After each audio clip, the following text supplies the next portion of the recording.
Welcome back. Second seed Djokovic stretched his unbeaten record for the year to 35 matches after dispatching fifth seed Soderling 6-3, 6-0 in the Rome Masters on Friday. After losing his opening service game against Soderling, Djokovic stormed back, making the decisive break in the eighth game with a cross-court backhand to take the set. The Serb will meet Andy Murray, who became the first British player in the tournament's professional era to reach the Final Four after outlasting unseeded German Florian Mayer 1-6, 6-1, 6-1. Meanwhile, Gasquet followed up his third-round defeat of Roger Federer by knocking a seventh seed Thomas Berdych 4-6, 6-2, 6-4. And Rafa Nadal made sure of retaining his world number one status at the French Open after cruising past Marin Cilic 6-1, 6-3 in the quarterfinals. I was aware of the importance of the match and the quality of my opponent. He is a big server, very big hitter, so I needed to really stay focused all the time. I knew before the match that no Brit had made the semis for like 70 odd years, so that was nice, and I'd struggled here in the past too, so on a personal level that was good to play better.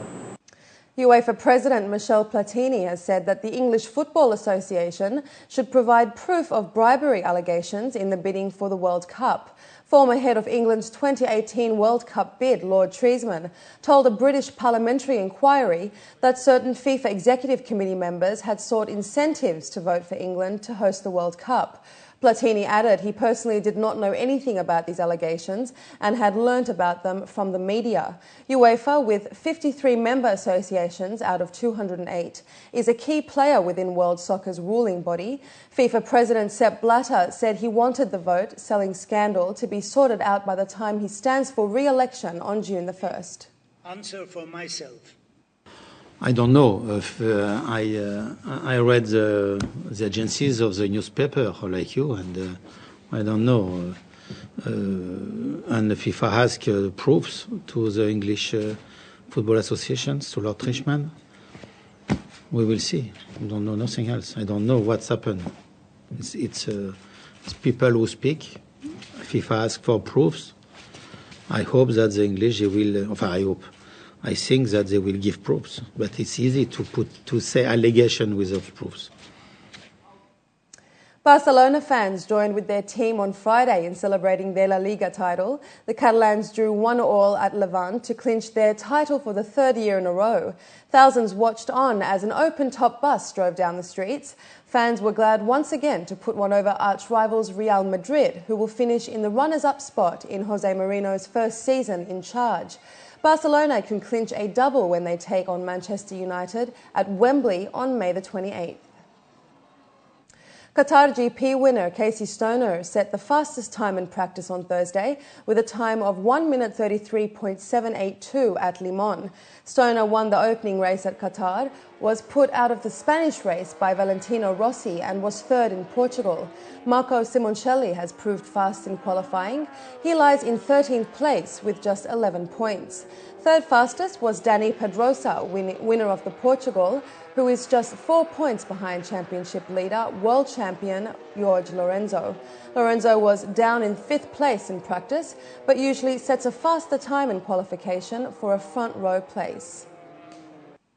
And boxing champion Manny Pacquiao returned home to the Philippines today, back to being family man and lawmaker after successfully defending his welterweight title against American Shane Mosley. Pacquiao and his wife were welcomed by their children at the Manila International Airport. With 8 titles under his belt and 14 straight victories in 6 years, the question in many Filipinos' minds is how many more fights the boxing hero has left in him. His promoter, Bob Arum, has talked of a possible rematch with Mexican Juan Manuel Marquez. Their first encounter in 2004 ended in a draw, while Pacquiao won the second fight in 2008 with a close decision. But the southpaw can take a rest from the ring in the meantime and said he has plans to bring his children for a vacation in Los Angeles, where they own a mansion. And finally this evening, Hollywood superstar Elizabeth Taylor helped bring down the gavel to close New York's spring art buying season. Andy Warhol's Liz No. 5, an iconic portrait of the starlet, who recently died, sold for $27 million at auction house Philippe's de Pury. Chairman Simon Dipuri says total sales were double last year's, but the numbers still came in towards the lower end of pre-auction forecasts. Analysts say this entire art season has painted a mixed canvas. One sales at Sotheby's, the world's largest publicly traded auction house, barely cleared low estimates, and another at rival Christie's didn't even hit pre-sale targets. But Christie's bounced back with more than $301 million in contemporary and post-war art sales, Christie's highest total since May 2008, just before the financial crisis hit the art world. They're collectors from the former Soviet republics. Asian buying has become very, very important. Then the buyers from the Gulf countries, Latin America. So we now have a market where you have collectors from all over the world buying contemporary art from all over the world. With that, let's take a look at the local and international weather forecast for tomorrow.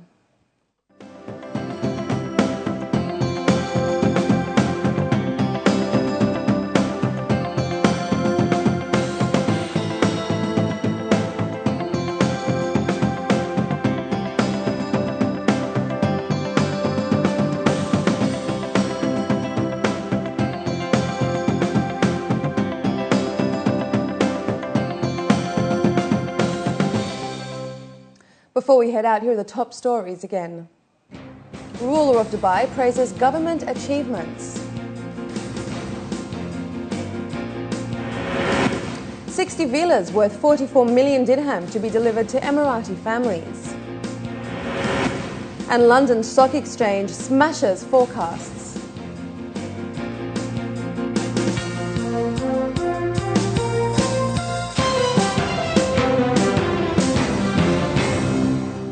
Well, that brings us to the end of the bulletin. As always, please feel free to get in contact with us at news@city7tv.com or by calling us on 04367 2230, and do join our Facebook page. But from the entire news team, it's goodbye for now.